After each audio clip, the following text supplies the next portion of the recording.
And I can assure you again, speaking truth to power is very, very hard to do. Sinclair Lewis did it in 1935 when he became the first American to win the Nobel Prize in Literature for his book, It Can't Happen Here, as Fascism Was Enveloping Our Earth. He went to Nazi Germany for a short time in 1939 to personally observe this. He came back to America at a big news conference. Of course, he was widely celebrated. Finally, we had an American that won the Nobel Prize in Literature. He was asked what he saw. He said the prophetic words, "I have seen fascism, and I can tell you that not if, but when it comes to America, it'll be wrapped in the American flag carrying the cross." 14 years later, a West Point graduate you may have heard of by the name of Douglas MacArthur, in the middle of the Cold War, made the statement that our American fighting men are particularly influenced by symbology. It's important for us. And the two most important symbols for the American fighting man are the flag and the cross. This is not what our country was founded upon. Am I anti-Christian? Are we a Christian country? Of course we are. Are we a Jewish country? Of course we are. Are we an Islamic country? Yeah, absolutely. Are we an atheistic country? Yes. Religion and state, separation. Supernatural and natural, separation. Metaphysical and physical, separation. We don't have a separation in our Constitution between drinking and driving, but we know what happens. We have no separation in our Constitution between small 2-year-olds playing with matches. We have no separation between 2-year-olds walking around in-ground, uncovered backyard swimming pools. But we know what happens. And our founding fathers knew what was going to happen here. And speaking of them, when people say, "What are you really all about, Mikey? What are you doing? Why am I here at the Hammer Museum tonight when I'm hungry and tired?" I remind them of a similar question that was asked to a founder, Benjamin Franklin, after he walked out of the Constitutional Convention. And he was the rock star of his day. He was just surrounded by his fellow American citizens. Mr. Franklin, Mr. Franklin, Mr. Benjamin Franklin, we bequeath you. What type of government have you all bequeathed to us? You remember his words? A republic, if you can keep it. Ladies and gentlemen, and those of you in TV land, please help me keep the republic, and thank you for the honor of addressing you tonight.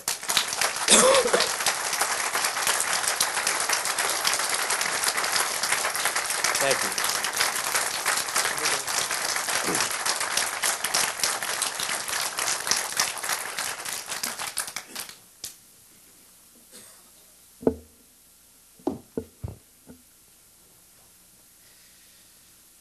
Oh.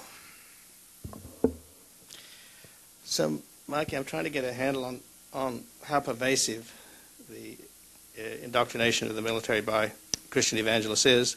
Starting with the Commander-in-Chief, we don't really know whether he shares the core belief system of his most ardent supporters.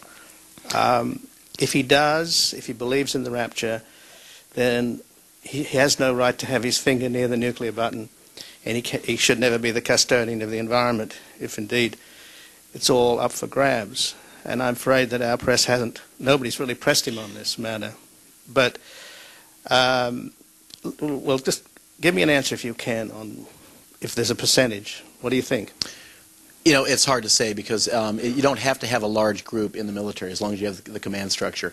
As an example, we think at the Air Force Academy we've got close to 50% of the cadet wing, which is like the student body being evangelical Christians. But remember, every fundamentalist is an evangelical. Not every evangelical is a fundamentalist.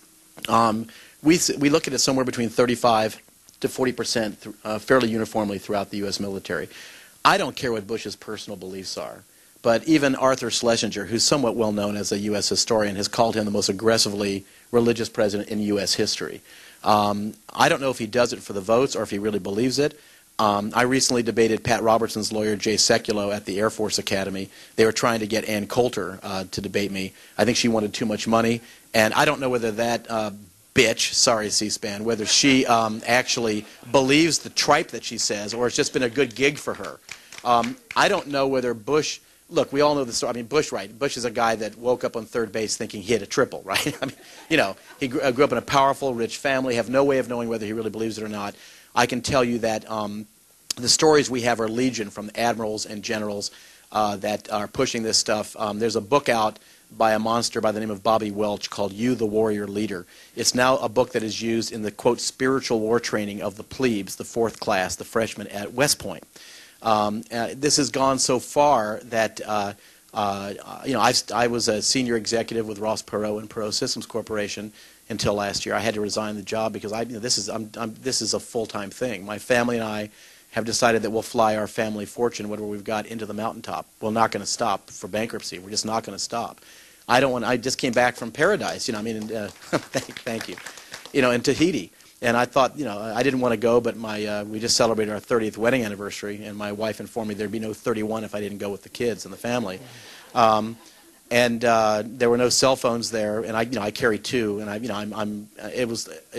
had to be heavily medicated, but I did occasionally have email. But this is an absolute war. We just finished shooting a small movie about this, and Ed Asner is a wonderful friend and supporter, and he reminded me of something that there was a TV show, for those of you that are old enough to remember, that came out in the late 1960s called The Invaders. It was a Quinn Martin production, same guy that produced Ephraim Zimbalist Jr. and the FBI and some other shows that are out there. But The Fugitive. The premise was science fiction, one of my favorite genres. It was a little hokey, but on Tuesday nights in the late 60s for 3 years, the concept was Earth was being invaded by aliens, as it always is. The aliens always find some way to replicate our form so they look like humans, but in this case they had trouble with, I think, the thumb or the little finger on the left hand. And so this wonderful actor, Roy Thinnis, spent 3 years in prime time on Tuesday nights on, I think it was CBS, running around doing two things, ladies and gentlemen. He was trying to fight the aliens and warn the rest of America and the world that they're here. Ed Asner actually was starred in 2 of the episodes. He played Barbara Hershey's father, he told me. Well, that's me. They're invading, and they're here, and we're trying to fight them. They're everywhere, and every time you catch them doing something, they stretch the police tape saying, and tell the passersby, move on, move on. I'm disgusted with our media. I thought I'd seen everything in the White House, but, to me, the LA Times stands for the lazy-ass Times. I'm disgusted with them. They recently asked me a week ago to do an op-ed in preparation for coming here tonight with Ian and to see all of you. We did the op-ed saying many of the same things we've just said tonight, but with appropriate language. And they called my publicist and said, well, no, we can't run this because it's too much hearsay. You can't prove anything. Well, it is an op-ed. I mean, it's not a news piece. We said, well, we have all the evidence. We have video, we have audio, we have all the documents. I mean, we actually have the piece of paper with that class, Jesus versus Muhammad. We have many other things. Send us to a reporter. So my wonderful publicist, Eileen Proctor, contacted, I forget who it was at the Times, who looked at this and said, well, we already covered this when he broke that 3 years ago at the Air Force Academy, and there's really nothing more to talk about. It's absolutely incredible when you look at the lamestream media, what it takes. And this is not a conservative issue, Ian. Like I said, this is not a political spectrum, left or right issue. This is a constitutional right and wrong issue. Well, we're all concerned that we have faith-based foreign policy, faith-based intelligence, and now if you're telling us we have faith-based military operations, I mean, there's nothing more real than the military at war. You have to know the facts.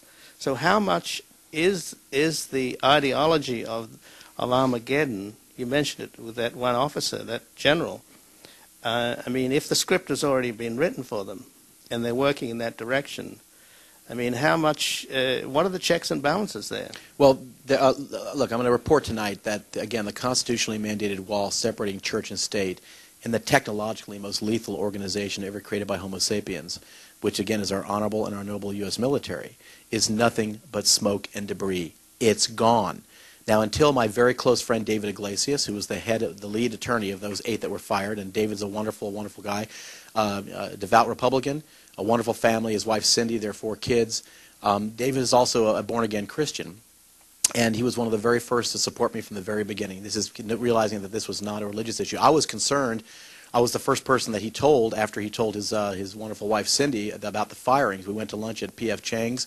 He looked like he'd been through some sort of post-traumatic stress syndrome. I was concerned that it was his support for me and our cause that this had happened for, and I'm still not convinced that that's not part of this. Look, the stories are, I mean, I'll let the stories speak for themselves. Generals are very high up in the U.S. military, particularly 4-star generals. There aren't any higher. We caught another one that was directing his command staff, another 4-star general, to go out to his command of over 70,000 people